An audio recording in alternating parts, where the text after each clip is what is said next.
Wha- Another day, another silver out here in the Rim. And it's fitting I say that, since we will be talking about trading, be it the mechanics and how you can get the most out of your silver. So since time is money, and I'd rather not lose any more money, let's get started. Bren, roll the clip.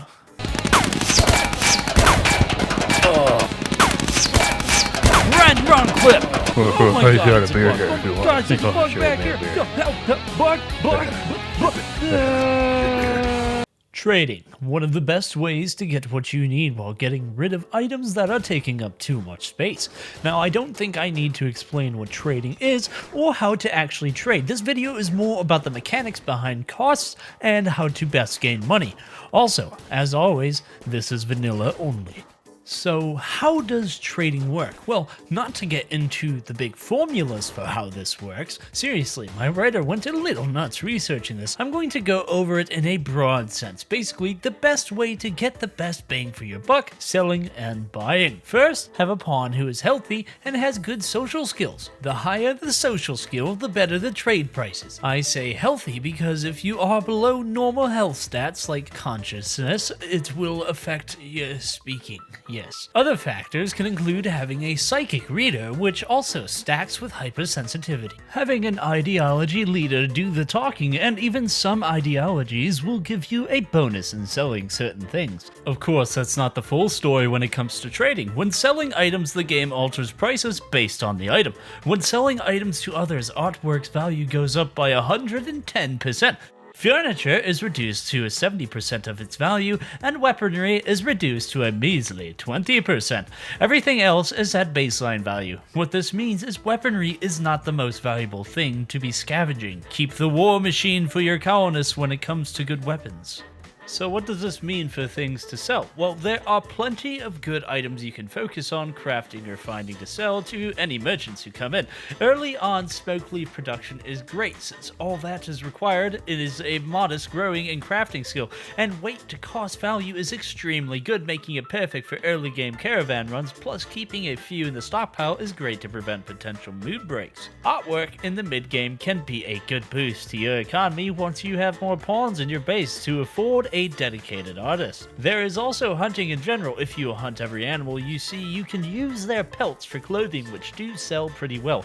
Though this requires dedicated storage and crafters, you could also turn the meat into survival meals, which is a common tradable. Finally, the one thing people meme about, organ harvesting. Organs are definitely a hot ticket item out here on the Rim, and using prisoners to provide isn't a bad way to make money and train your medics for when Randy decides to send an army of insects your way because of your evil deeds. Now, before this last bit of the video, I wanted to take a moment to remind you all to like and subscribe to the channel, comment your favorite Rimworld fact, and maybe even consider donating to our Patreon. We have many wonderful supporters that we couldn't run this channel without. So what do each of the merchant types offer?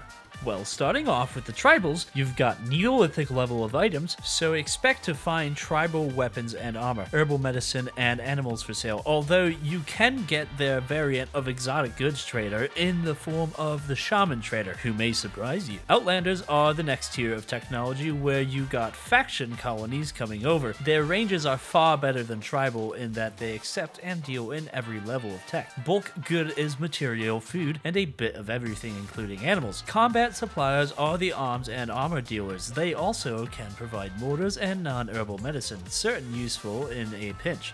There are exotic good traders who deal in the more rare and valuable things. They are the ones who have drugs, body parts, and even animals, not in the local region. Do note they don't deal in plant material, not even precursors to snortables, so keep your colony producing for them. Finally, the slavers. Needless to say, they deal in slaves, body parts, and meds. If you want to keep plenty of prisoners in your base for the purpose of slavery, do keep in mind the more damaged, the less value they will have. Sometimes to the point it's not worth keeping them around. I recommend organ harvesting and human leather clothing, cheaper, and you don't have to spend food and effort to keep them alive.